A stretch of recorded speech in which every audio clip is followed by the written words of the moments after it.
What's up, y'all? This is Brave, and I'm back for another review of The Shy.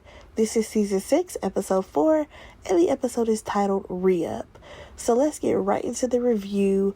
I'm not going to go in, the format of the episode. I'm going to try to go person by person to match up some of these storylines. Alright, so the first person I think I want to start with, which wasn't really important, it would be Dre. So we actually see her at her job because, she's a counselor at a school, and she looks across the way and she sees that there's someone, saging a room or whatever. And I'm like, who is this person? Come to find out, this is a woman by the name of Monica. She was hired by Tracy to give massages and Reiki to the staff at the school. And I'm just like, that's very interesting because I didn't realize that Tracy had that much pull and control to have, things going on at the school. But okay, we're gonna let this storyline rock. So we quickly learn that this is actually Dre's ex-fiance. So I feel like we may see some tension or something going on with this woman, Monica, in this season, because I don't think that they would just introduce some random character. Because later on, we actually see Monica, and she comes by Dre's class, her office, and she's like, hey, do you want to go get coffee? And Dre is like, no, I gotta, ask my wife about that, or something like that. Now, what's interesting about this is I thought that Monica was kind of, trying to hit on Dre, considering this was her ex and whatever. But no, come to find out, she is actually married as well now. I'm just like, oh, okay, that's interesting. So Dre is over here showing off the fact that she has a grandchild now. And Monica, she's like, oh, well, you finally got that family that you wanted. And I'm just like, really? Dre wanted a family? Because she be so wrapped up in Nina. So I didn't really see her wanting a family, but sure. Her ex also is like, I didn't think that you would end up with somebody like Nina because you had a type back in the day. And I'm just wondering, like, what's so different between this woman and Nina? Because honestly, she looks like a younger version of Nina. So I'm like, it looks about the same to me, but okay, girl. So let's go ahead and move on, you guys. I think I want to talk about Fatima because she doesn't really have much going on either. Like, we literally saw her with her girlfriends, and they talk about how, now she has moved in with Victor. So one of her friends basically felt like Victor should be paying for everything, and he needs to be taking care of Fatima. However, Fatima herself has said out of her own mouth that she can pull her own weight. She doesn't want to, be an added thing that he has to take care of. So she doesn't mind putting in. And then her friends questioned her like, oh, well, do you trust Victor? And then another friend was very adamant about Fatima needing to be taken care of. I'm like, girl, what kind of friends is these? Like, I don't know, something about the way that scene was shot as well as the conversation they were having. I'm just like, I think that we could have written something else as a topic for these people to talk about. Because later on, we see them, they are at Victor's house or whatever, and there's a bunch of paint swatches laid out because Fatima is trying to come in, redecorate, right? So the friends, they start to question like, oh, so why are there so many teenagers around the house? And Fatima's like, oh, Victor's brother, he's selling his merch out of the house. And in that moment, I was just kind of like, you sound a little cold. Like, you don't really have a connection with Victor's brother, but you're with Victor, and that's all that matters. Because then you have her friend questioning if he pays bills. I'm just like, what is your obsession with other people paying bills and being taken care of? Like, girl, what's going on in your life? So, they're like, no, we're letting him save his money so that way, when he wants to move out or whatever, he has some money. And why did the friend talk about some Oh, because he needs to move out. Who needs to move out? Jake needs to move out? Jake is a 17-year-old boy who's still in high school. Why are you saying that he needs to move out? Like, girl, what? Ugh, that scene just really irritated me. And then to take it up a notch, some kid came in and he's like, this went from being a trap house to a tea house. I'm not going to say the word that he said. And I'm like, whoa, where'd you even come from? Because from the looks of it, you don't even look like you belong in the neighborhood. It looks like you go to that bougie school that Jimma goes to. So why are you even talking?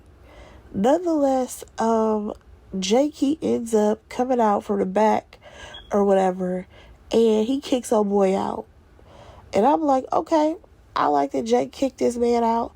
But honestly, I feel like Fatima and her homegirls, they could have held their own and been like, listen, you not about to disrespect this household, you gotta go. You know what I'm saying? But it is what it is. Like, y'all, I feel like Fatima's character, she hasn't really done anything for me not to like her, but also she hasn't done anything for me to like her, if that makes sense. Like, I need to have more of her character, or at least her intermingling with a few of the cast members, because I don't know. She just kind of around to be around. Now, speaking of her, let's just go ahead and move on to her partner, Victor. So actually, we saw him early in the episode. He was the one who was cooking the weed-infused food at Emmett's house or whatever. And basically, he dropped by as well as Shad or whatever so the guys can, hang out for a little bit. So Emmett is still looking around the house for this gun, okay? Baby boy is stressed out. He trying to find a gun. His friends think that he paranoid, and he definitely was. And Shad is like, listen, you about to come hit this weed because you tripping. So now, Shad, he mentions that, he hasn't kicked it with Victor in a minute. And it's because Victor is oh so busy with the city. So Shad, he opens up about, sometimes when he get high, he be talking to himself because he just thought that things would be so different for him when he got out of prison.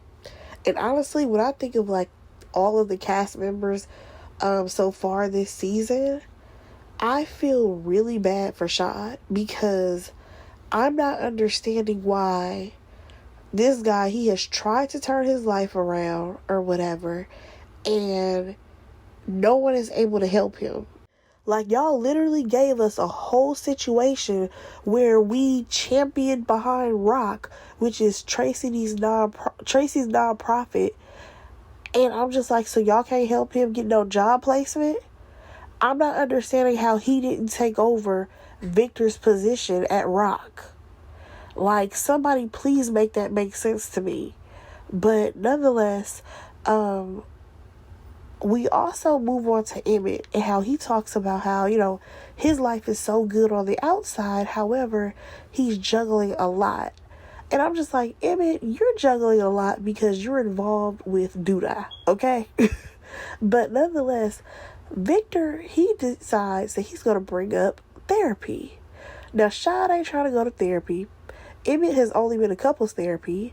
And now Victor, he wants to start this stupid men's group for them to sit around and talk. Y'all, I'm really trying with Victor's character. However, I just feel like here we go again, giving Victor a job that he has no qualifications for. Like, do you even have the proper tools to host these counseling sessions? I'm curious. But you know what? We gonna rock out with the storyline. So we actually see him later in his office. Rosalind actually pays him a visit. And basically Rosalind tells Victor that when it comes to the whole Q situation, she has learned that Q was actually an FBI informant. And basically, he ain't seen nothing, so he can't say nothing, okay? Because according to him, he tried to, push it off and be like, oh, I don't know nothing about that. Like, that has nothing to do with me. But she's like, no, sweetheart, you were close enough for you to be, called an accomplice to this murder. So keep your mouth shut, okay? Now, let's get to the men's meeting real quick. Well, no. Actually, I'm just going to throw in the conversation between Darnell and Emmett real quick, and then we'll get to the men's meeting. Alright, so we saw Emmett with the kids because he had to watch them, and Quincy ends up taking the kids to like the little child care center. Cool. But here's the thing. Darnell ends up pulling Emmett to the side. And he's like, listen, you need to be careful who you have around you. And why are you over here trying to hide guns in your house or whatever? Because we all know that Darnell took the gun. Emmett is just now finding out that Darnell took the gun. And he's like, that was you who did that? Like, that was you who took it? I thought maybe one of the kids could have got a hold of it. So then Darnell is like, well, listen, I'm going to hold on to this. And if you need it, come get it. But I'm not giving this gun to you. Now, what's crazy is that Emmett is like, well, I want it back. And I'm like, you just said that you feared that the kids could have possibly gotten this gun in their hands. Why do you need this gun back, Emmett? That's crazy to me. And also, like Darnell said, this gun probably has bodies on it. Hell, I would not be surprised if Q's body wasn't, on that gun. You know what I'm saying? I wouldn't put that past Duda. I don't put nothing past Duda, okay? He's grimy. So after that, we actually get started with the meeting, right? So Victor starts off, you know what I'm saying? And he basically shares how this is supposed to be a safe space. So Victor, he decides that he's going to open up about how, he's accomplished these things.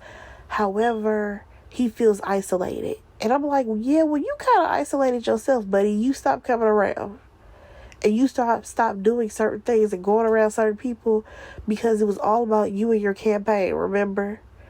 Now, according to him, he wants to feel supported by his community or whatever. But at the same time, I'm just kind of like, Victor, you are now in politics. Things are a little bit different.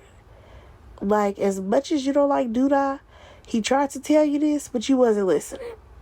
Nonetheless, let's slide on over to Marcus. So Marcus, he starts talking about his dating life and how, he feels so alive with this new woman that he's dating, but his daughter is so used to it just being the two of them. So now he's trying to find the balance between loving his new love interest and, providing love for his daughter.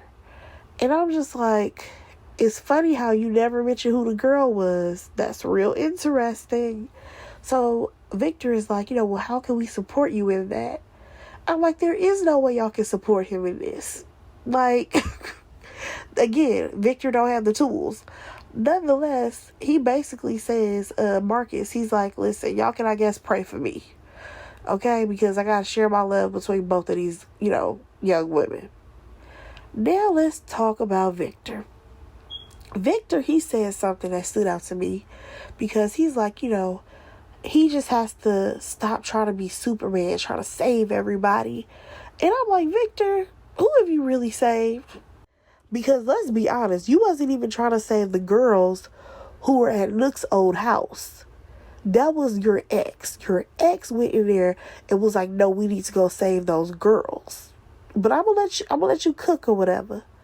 So Darnell, he chimes in and he's like, society tells y'all that there's only one way to be a man or whatever. And that's to, be the macho, whatever type man. And Emmett is clearly still mad about this gun. So now he wants to call out Darnell for not being around when he was younger. Emmett's like, I never saw my dad juggle his career and a relationship. So that's probably why I'm struggling right now. Here's the thing. I'm going to be honest with y'all. I was on Darnell's side. Like, nah, don't put me in that. Because at the end of the day, Emmett, you were doing just fine until you got wrapped up in this mess with Duda. Also, I get Emmett's speech, but I just felt like in this moment, his speech about how, you know, sometimes I stumble and I be falling down, but I want people to help me get back up. That speech was not fitting for where he is in life right now. Like, I'm not understanding why the writers gave that speech to Emmett and not to Shad. Because at this point, Emmett is thriving. He's financially set. His kids and baby mamas is good. His current relationship with Keisha is a little iffy, but the main problem is Duda and his interference in their relationship. The business is thriving. Everything's kind of good. However, his personal decisions to allow Duda to take over his life, I feel like that's what's not being addressed here. And that speech that he gave had nothing to do with that. But whatever. Now, Shad, he comes in because this man is actually struggling in comparison to the others. Now, I understand mental health and how, everybody has something going on. But when you compare the characters and what they have going on versus Shad, I completely understand why he's like, I hear y'all. However, it's hard for me to sit through hearing y'all whine and complain about things that y'all are going through that's really not tough. Like, no offense, but Marcus, you're stressed out because your girlfriend and your daughter don't get along? First of all, you haven't even, really tried to make them do anything together. You also allowed Gemma to walk all over you, and she's been doing it for years. And honestly, I don't even know when you and Tierra even got to being so serious. So, when did that happen, sir? And like I already said, even Victor, you chose to have this career change. I don't know. When I just think of, the Shad character, it's really bothering me. Because it's crazy that you have all these men in this full circle and nobody has any type of resources to help him. That's crazy to me. He was going on and on about how, his finances ain't in the right place. He's basically mooching off his girlfriend. Now, this is the part that threw me off when he's talking about he's still lusting after another woman, which we already know is Tierra. And I'm like, sir, you gotta let that go. Please. Now, here comes Jamal, another person who I feel like is actually struggling. You know what I'm saying? Because he talks about how he got to get better for himself as well as his sister. He knows that his sister is, disappointed in him. So he wants to do better. And I'm like, okay, good for you. That pretty much wrapped up this whole brother man circle that they have. And I mean, it's a cute idea. But I still feel like there should have been an actual therapist there. Hell, at least a life coach. There should have been somebody else there instead of it just being these men talking in a circle. And then what else is going on? You know what I'm saying? What happens after y'all leave this circle? Because Victor's not providing you tools on how you can, better yourself. If that makes sense. But we gonna rock it out. So, y'all, let's jump on over to Darnell and Jada. They happen to have a dinner, and they also invited Shad and Deja over. I'm like, all right, cool. Next thing you know, Marcus, he shows up with Tierra. So this gets a little awkward. So Deja's like, oh, girl, the last time that, we saw you, it was a double date or whatever. So how are you? And Tierra's like, I've been through worse. So at some point, they're all just kind of having small talk. And you can clearly see that Tierra is really putting it on thick with all the lovey-dovey stuff when it comes to Marcus. Now, Deja, she asked a question that I wanted to know the answer to. She was like, oh, Tierra, what do you do? And Shad, cuts in or whatever, talking about some dog, because I don't really, like when people, they ask me that type of question. And I'm just like, okay, but this ain't the same. You don't have a job. We all know you ain't got no job. Tierra, I want to know, okay? I'm really mad that Shad cut in and we didn't get to figure out what this girl do for a living. Nonetheless, Darnell, he goes on to tell Shy that, he has a career idea for them, basically to be handyman with tool belts around their waist, and I guess they walk around practically naked. It was something like trying to be like those like sexy maids. I'm like, oh, okay, sir, you doing a lot. But y'all, let's go ahead and we are going to move on. So let's actually talk about Tiff real quick. So when we actually saw Tiff at the top of the episode, she was sending out her weed menu to everybody because it was 420, right? Now, at that moment, we had saw, like, everybody placing an order. Jada and Darnell. Like, he didn't even know what the menu meant. You know what I'm saying? Because he's so old. He didn't know none of the weed terminologies no more. I was just like, Darnell, you are so old school. So, we also saw Nina and Dre. Who else? Fatima wanted something. And I'm just like, when did her business get so booming? Like, when did Tiff become that girl for weed? Like, y'all really want me to believe that Tiff is just supposed to be like the neighborhood dope girl?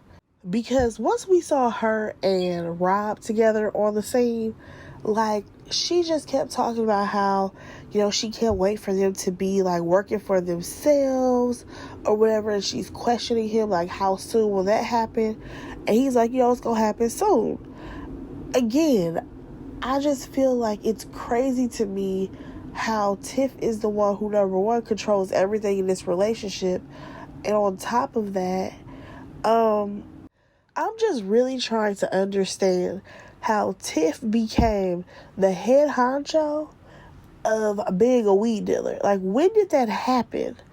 Like, she sells basically more than Rob does. And I'm just so confused right now.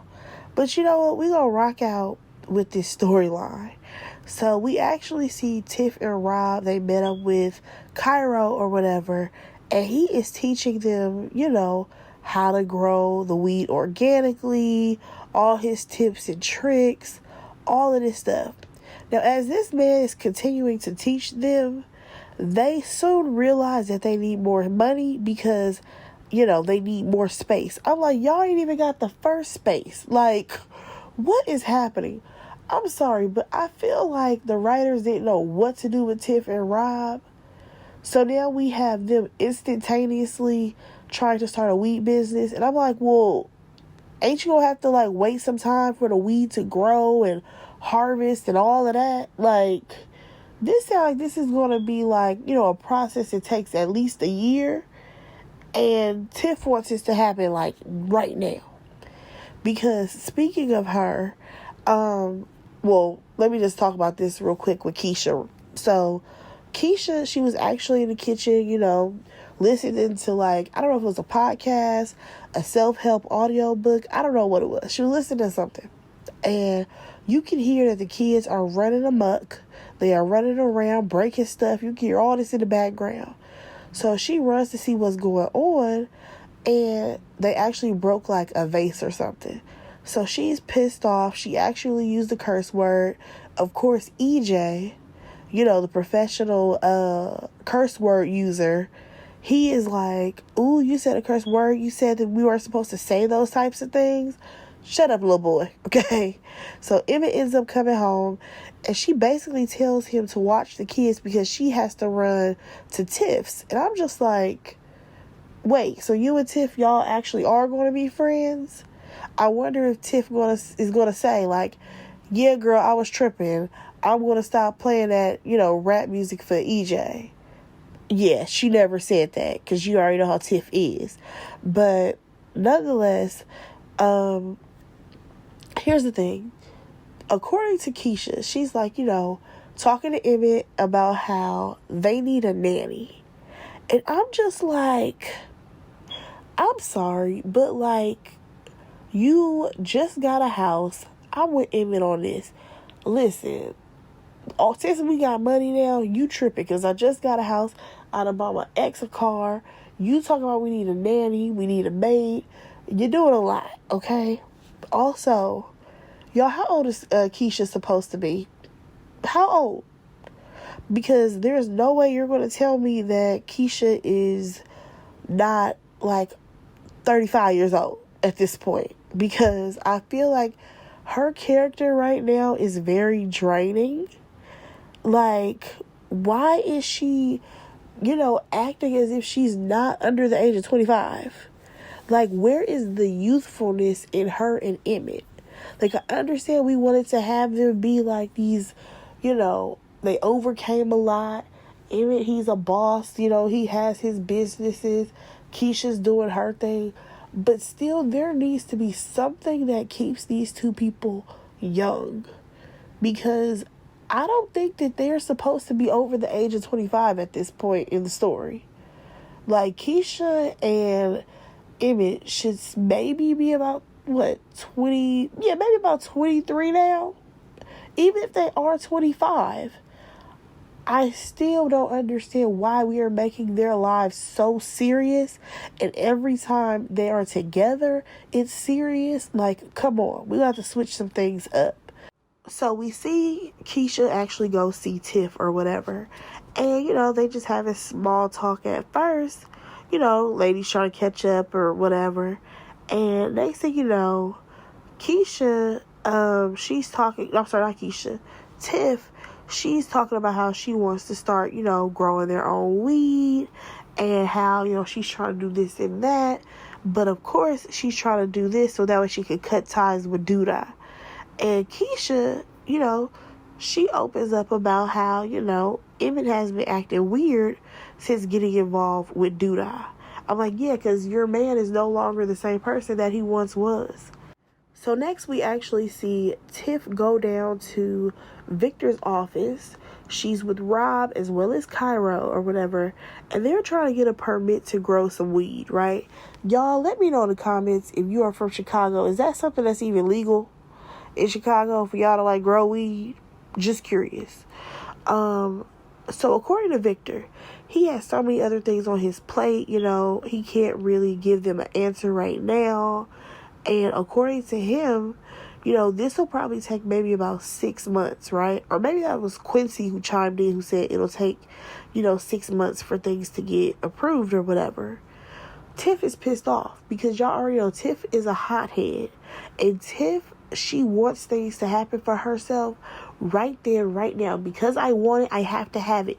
She's very much a brat. Like, very much a brat. And she always tries to get her way. So, she is storming out, right? She leaves, Cairo leaves. And the only person who's still there is Q. I'm sorry, not Q. What is his name? Rob. He had questions about Q or whatever. So at first, him and Quincy kind of go back and forth because Quincy is like, why are you still here? Quincy is, leaving, and Rob has questions about his Uncle Q. Like, he just wants to know, does Victor know anything that happened or, what's going on? And according to Victor, he ain't got nothing. He ain't heard nothing. He ain't seen nothing. He has nothing to add to this conversation. Now, Rob, he does tell him, listen, you better not be lying to me. And Victor is like, I don't have a reason to lie. And I'm just like, maybe I need to go back and rewatch what happened with Q. But I feel like, didn't Victor come over or something afterwards and saw that dude had killed him? Or am I tripping? I can't even remember. I gotta rewatch this damn show. I really do. But nonetheless, we actually see Tiff. She's in the car. She's pissed off. Cairo is in the car with her. And she's like, I ain't waiting on no permit. So Cairo is like, well, you can definitely do it without a permit. However, that's extremely risky. And she said something that threw me off. She said, I would rather take a risk than work for a killer. Girl, we all know that Duda kills people for fun. So what makes you think that Duda would not kill you if you try to quit working for him? You know what I'm saying? Girl, make that make sense. But nonetheless, let's go ahead and move on to these kids, y'all. So we start off with Gemma. She's having a conversation with her dad. And her dad is like, listen, you're running out of money. And he basically tells her that after, she graduates from high school, if she don't have her life figured out, then he's going to send her away to college. Y'all, what is this conversation? Like, for real. Like, Gemma is like, I need more time because Maisha's career hasn't taken off. All this stuff, right? Can I be honest? I really miss the old Gemma. I miss the girl who was college bound. I miss the girl who, sought after higher education. Because, like, her saying how, oh, yeah, college is a scam or whatever, it's kind of lame to me. Because we went from her being like so pro-education, pro-black, pro-everything, and now all she want to do is manage Maisha. And I'm just kind of like, girl, you can definitely find something else to do. Like, why couldn't she be the girl that was, aiming to go to an Ivy League? But then it's like, no, she has something that came over her. She wants to now go to Spelman. You know what I'm saying? Like, that would be more interesting for me. But nonetheless, we also see Maisha. She's in the studio. And, she's rapping or whatever. Gemma, she asks the engineer or, like, the producer, whoever, like, oh, what do you think or whatever. And they basically told her, listen, there's stiff competition out there. Now, I can't lie. It's weird for me to take this storyline seriously because Gemma is only 17 years old. Like, why are y'all in these sessions with these grown men and it's just y'all two? That's a problem for me. Because we are still perpetuating the story that these kids are raising themselves. But back to the story at hand, their time is up in the studio, so it's time for them to go. Now, according to Maisha, she's like, I was just getting warmed up. Y'all, why did Gemma say, well, girl, you need to warm up before you get here? AKA, you are wasting studio time, and you need to be ready to go, when we get here. So, Gemma, she feels like Maisha needs a hit, right? And I get it. She does need to put out more music, and of course you want it to be successful.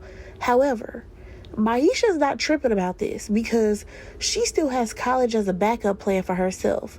But here's the thing, because Gemma has now invested her entire life based on the fact that if Maisha is successful, now she's about to try to, keep pushing Maisha to do all this stuff. And I feel like it's going to backfire. I really do. Like, I feel like we're going to see a fallout between Gemma and Maisha. Because honestly, Gemma, you cannot put all of your future plans on what Maisha got going on. Because at any given moment, Maisha can say, you know what? I don't want to rap no more. I want to go do something else. And now you're out of this whole, I'm a artist manager. Like, girl, please just go to college. Like, do something else. I don't know. Like, it's just something about this storyline, y'all, that I am not feeling. Like, it was cute at first, but the fact that Gemma is fully relying on it, that's a problem for me. Like, it's a little strange. But let's go ahead and move on. So, Papa, we actually see him, and he is on his little bowling date or whatever. He's showing Kenya how to bowl. And of course, with perfect timing, she knocks all the pins down. Anita Baker starts playing, and these two start slow dancing at the bowling alley. This was cute. They share a kiss and all of that. And I can't say that I like them together. However, I just feel like Papa is so separated from the rest of the group because he's the only one who works at Smokey's. Now, we do see a group little session that I'm about to talk about, but I just miss seeing all the boys hang out together. You know what I'm saying? We haven't really seen that. So let's talk about this little, I'm going to call it the couples night, little game night that the teenagers were having. Because everyone was practically coupled up except for Maisha and Kevin, because they're supposed to be the single ones in the group, And, of course, Papa and Kenya, because she's like, we don't go together like that. So they're over here playing this little game or whatever. I can't think of what the name of the game is called right now. But it was basically the boys against the girls. So they call out Kenya because she wasn't paying attention. But she's like, no, I just didn't understand y'all clues. And I'm just like, well, you know what? There is a chance that Kenya might not have understood some of the clues. Because considering she's a PK, she might not have, experienced the world. That's all I'm going to say. Like, sometimes PKs, like, their parents were super strict. So, like, they didn't grow up watching, like, the regular TV shows that everybody else did. You know what I'm saying? So I was like, okay, I can see how that can be a thing. So Maisha, she tells her that she needs to step it up. I feel like Maisha is coming at this girl just because she's dating Papa. But I'm just like, Maisha, you didn't want him no more. So let it go. So the boys are winning or whatever. And Maisha, she's like, yeah, that's because y'all were cheating. Here comes Kevin. Keep in mind, he's high. Talking about, so I would never cheat on you. So everybody is looking at him like, dude, what are you talking about? So, of course, Kevin tries to play it off or whatever. And he offers Kenya to hit his little pin, right? She's like, nah, I'm good. So, what's her name? Gemma. Gemma was like, oh, like, why don't you smoke? Are you scared that you're going to get in trouble? Or what? And Kenya's like, no, I'm too grown to get in trouble. Because, she's 19. So she's going to throw around her weight that she's 19 and the rest of y'all are still children. So, Papa, he don't want to smoke in front of his girl. And I'm just like, well, look at you, Papa. Papa about to switch it up on the boys in a minute. I can feel it now. He about to switch it up on the boys. Because he's trying to impress Kenya so hard. So, next thing you know, she trying to open up a window because she's like, I don't want to go home smelling like smoke. And Bakari, he ends up noticing Jake's shirt, right? Now, here's the thing about Bakari, y'all, because I'm going to get to it.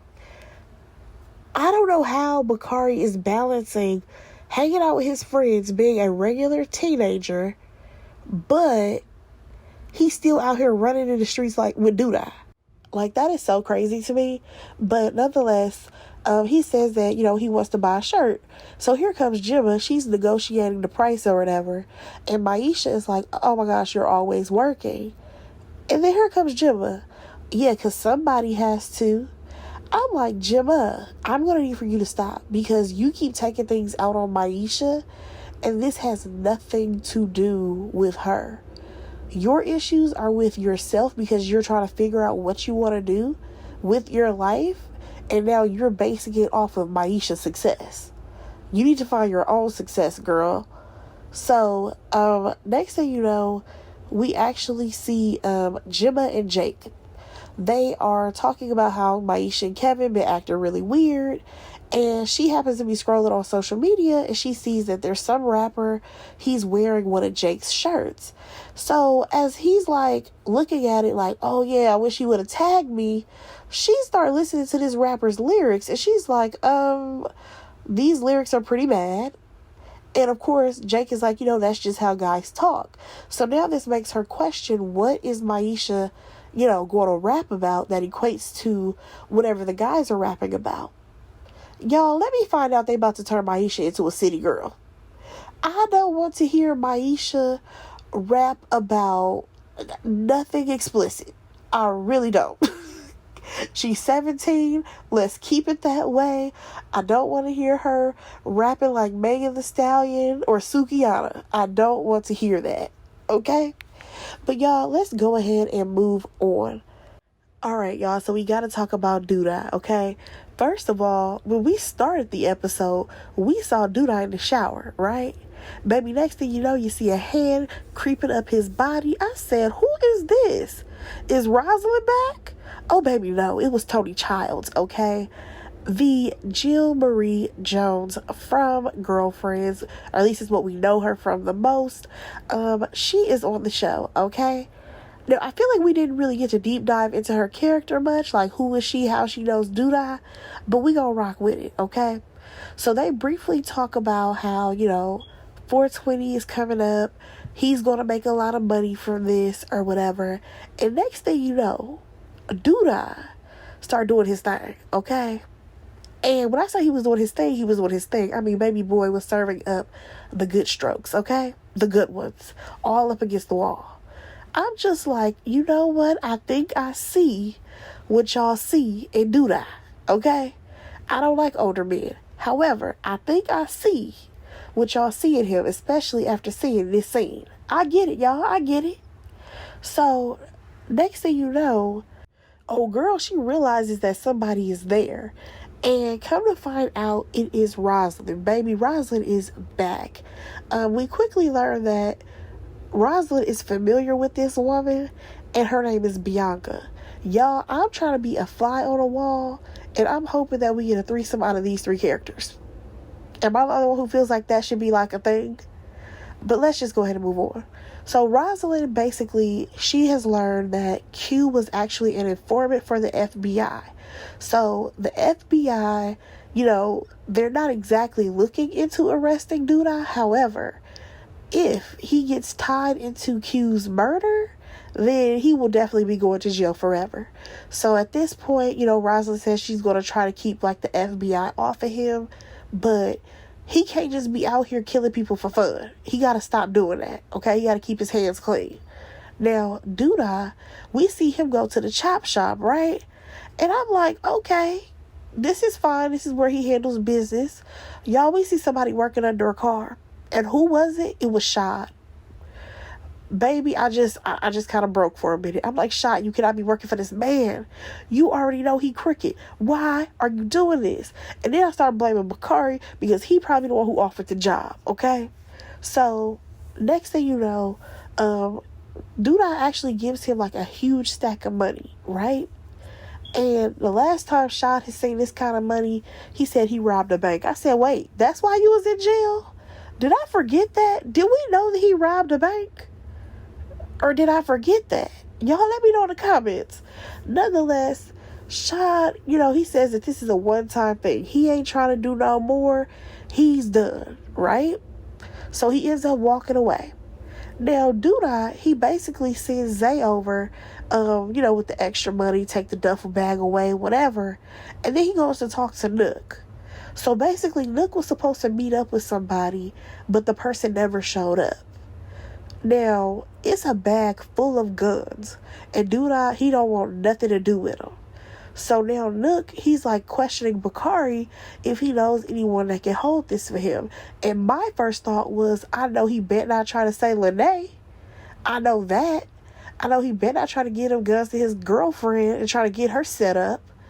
But let's go ahead and move on to another scene with Bianca and Duda. So they're over there, talking or whatever about how Duda can possibly pass the business down because he can't do this forever. So she's like, okay, what about Zay? And Duda's like, nah, he's too new. And then you look over to Nook, but he feels like Nook isn't ruthless enough. And I'm like, Jesus Christ, Duda. But then I guess Nook, he do kind of have a heart, especially what we saw about what he said to Keisha. So next thing you know, Bakari comes in and he has Shad with him. I'm like, why is Shad here? So basically they come over. Zay, he has this duffel bag or whatever, and Shad opens it. And he sees what's in there and he's like, oh no, I'm not doing this. I'm not about to hold this. Zay is like, you would be holding it for a fee. Ain't no money worth it, okay? He get up out of there. He's like, listen, I'm trying to stay out of trouble. You already know he ain't got no place to hide a bunch of guns, especially not in his girl house. Absolutely not. So, Zay, he's like, well, I could go talk to him. So Bakari is like, no, I got it.